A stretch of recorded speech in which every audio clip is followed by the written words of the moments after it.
Eenie Meanie, a 14-year-old girl, walks the dark streets late at night to pick up her drug-addict parents from the bar. They start fighting loudly in front of her, but Edie mentally checks out.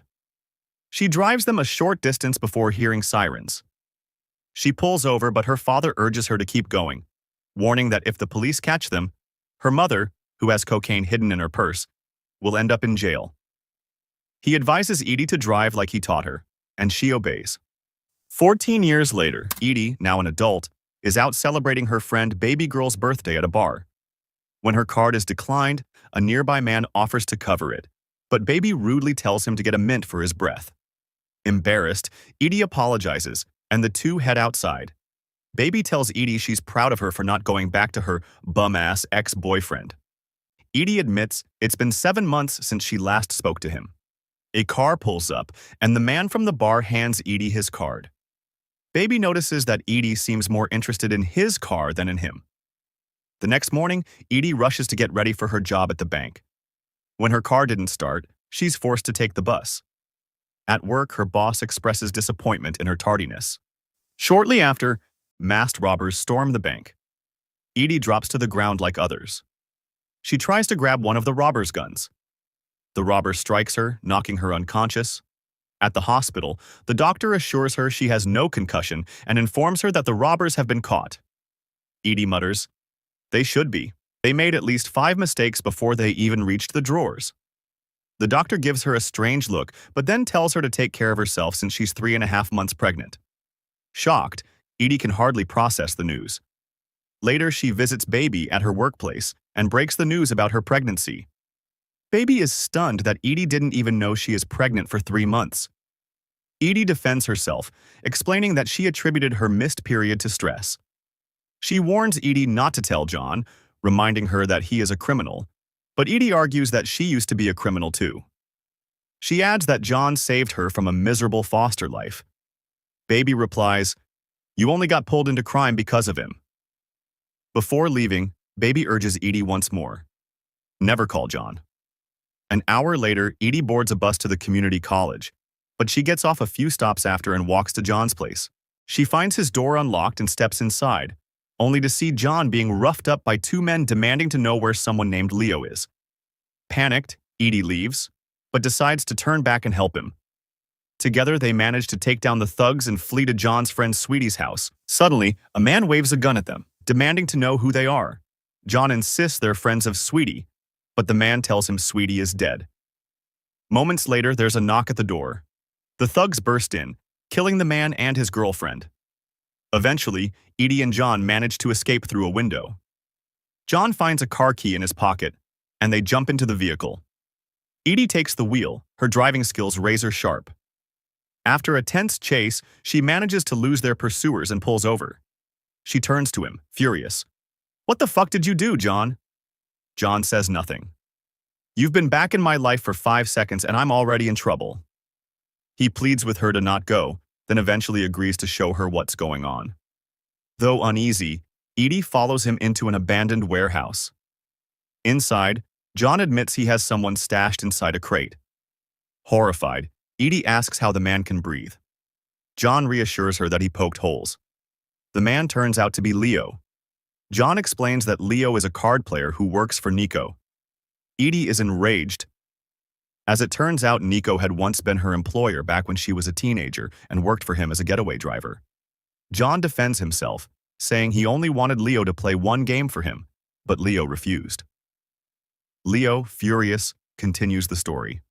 John gave him cocaine, locked him in a box, and if his wife finds out he has been using drugs, she'll leave him. In the car, Edie orders both of them to apologize to Nico for acting stupid. When Leo insists he's going to tell the truth, Edie snaps back and threatens to expose his drug use to his wife, which shuts him up. A little later, Leo complains that he's hungry, so they stop at a Burger King. When Leo steps out, a truck slams into him. Edie freezes in shock, then explodes at John, shouting that she's sick of cleaning up his messes. Before he can answer, her phone buzzes. It's Nico. He greets her with the nickname Eenie Meanie, which he gave her years ago for being small but dangerous behind the wheel. After a pause, he tells her to meet him in the shop. At the shop, Nico greets Eenie casually. "How long's it been?" "7 years," she replies. When John tries to grab some candies, Nico snaps at him. George, his right-hand man, calms him down, reminding him to take a deep breath, warning that if he continues to snap like this, it could lead to a stroke. Nico smiles and remarks that George has been urging him to take better care of his health. But Eenie cuts through the small talk. "What do you want?" Nico's smile vanishes. He tells her that John's last mission was a disaster. He didn't follow orders to scout the house first. Nico adds that Leo earned them $700,000 last year, and he still had 4 years left with them. So with him gone, John now owes $3 million to him. But Nico offers John a way out. There's a poker tournament in Toledo, and the winner gets $3 million, which will be put in a prize money car. Nico says he just needs a getaway driver to steal the car. Frustrated, Eenie tells Nico to ask Perm Walters, another getaway driver like her. Nico shakes his head. Perm doesn't owe him.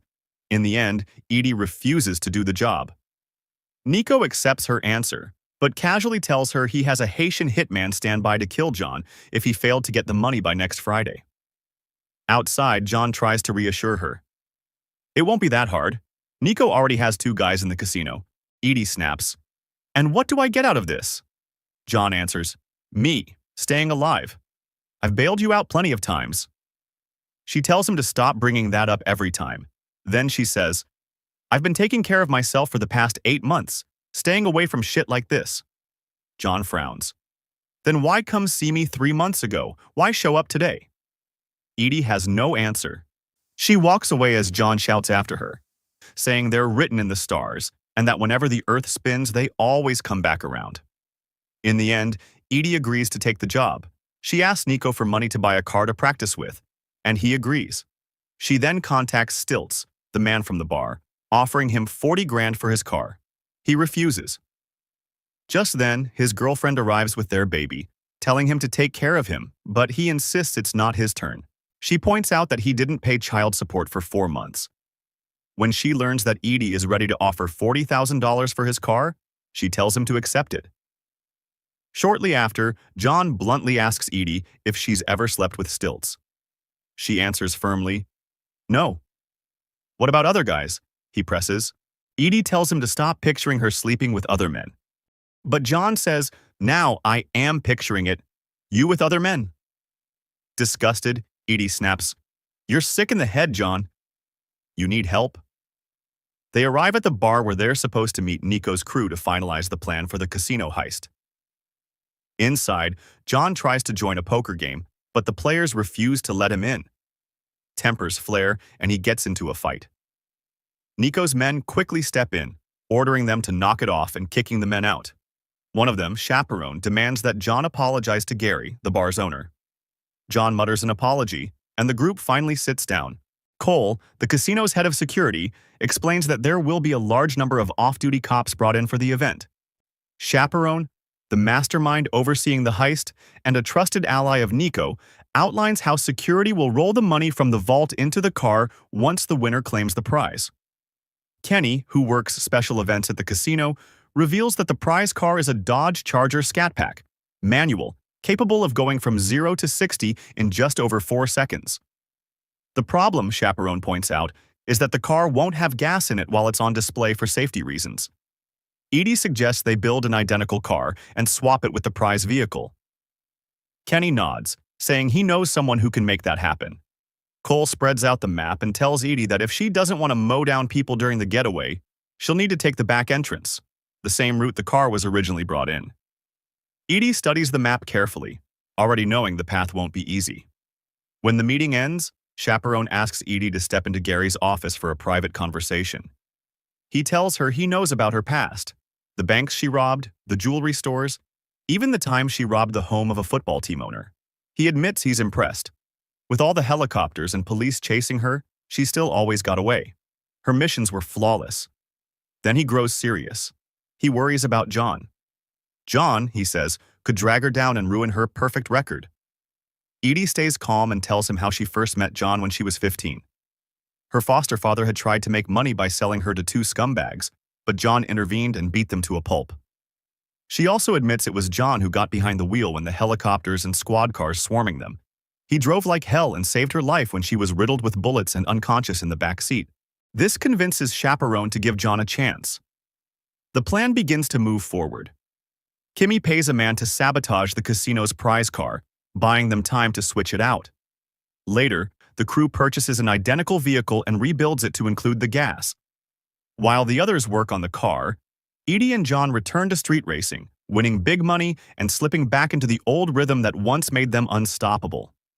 Eventually, the replica car is completed and put on display at the casino. One night, as Eenie and John head to the room they've rented in the casino, they run into Perm. Eenie casually remarks that she thought he might thank her for leaving him with most of the business after she left, since he had gone on to become Nico's prime driver. Perm gives her a flat, insincere, "Thank you." Then he claims he's only at the hotel to celebrate his girlfriend buying a new car. Eenie doesn't believe him for a second.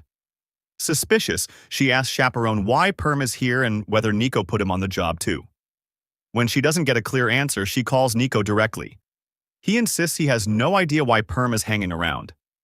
Eenie reminds him that the last time she saw Perm, he tried to hijack one of her jobs and shot her. Nico reassures her again that Perm isn't on this job. The only people involved are the crew she already knows. Then he ends the call. John mutters that he doesn't trust anyone in their crew. Eenie then spots Perm's car and recognizes it immediately as his work car. Deciding they'll need another driver as backup, she goes to see her father. John offers to do it himself, but Eenie ignores him. At her father's house, he greets her from his wheelchair. John politely introduces himself, and a little girl runs out, then quickly dashes back inside. In the garage, Edie's father admits he still drives every once in a while, though not like he used to. Eenie explains that she has a job at the casino and needs another driver because John has gotten into trouble. Her father shakes his head and says he has a family now and being in a wheelchair makes it impossible. Eenie says she knows she is responsible for what happened to his legs, but he tells her it isn't about that. She fires back, saying he could have at least visited her. He explains that with her mother gone and his legs the way they are, he didn't want to be a burden. She tells him that should have been her choice to make. Later, Eenie sits by the river, lost in thought. John joins her, and she wonders aloud why no one ever seems to change for her. Her father changed for his new family, and John only ever went to rehab because the court forced him. John tells her that the last time he was in rehab, they took a group of them out on a boat. Out there, he had a moment of clarity. He realized he wanted to be with Eenie. So he jumped into the water, and when he was drowning, it was Edie's face that flashed before him, because she was his life. He admits that trying to be a whole new person, getting a job, quitting drinking, living clean, was intimidating to him. They return to the hotel where they share a kiss. But Eenie stops him midway and blurts out the truth. She's pregnant. John is overjoyed, but Eenie insists it won't work. "We'll be a family," John says desperately. "Families don't rob casinos," she fires back. He only answers with, "I love you." Eenie quietly replies, "I love you too." John crouches down and starts talking to her belly, which Eenie thinks is ridiculous, but she doesn't stop him. The next day, John presents her with a golden necklace, a gesture Eenie finds unexpectedly sweet. Hours later, the heist officially commences. Kimmy and Cole keep an eye on the money as Chaperone oversees the entire operation. The cash is loaded into the prize car. Two men from earlier at Gary's bar are hired to create a distraction, allowing Eenie to slip behind the wheel. As the platform rotates, she prepares for the perfect exit until a guard cuts the power, freezing the car mid-spin. Forced to improvise, Eenie slams it into reverse and tears out of the casino. Police swarm the streets, chasing her through every alley. Another car joins the pursuit, Perm Walters. He takes out two squad cars. He chases her straight onto a racing track. Just when things look dire, John appears to back her up, but he loses focus, crashes, and goes down hard. Eenie tries to help him. Perm, grinning, speeds away with the money. That night, Eenie tracks him down. The crew has hidden a tracker in the cache, and John emerges from the shadows with a gun. Perm's girlfriend tries to interfere, but her car stops midway. John fires at Perm, who eventually dies.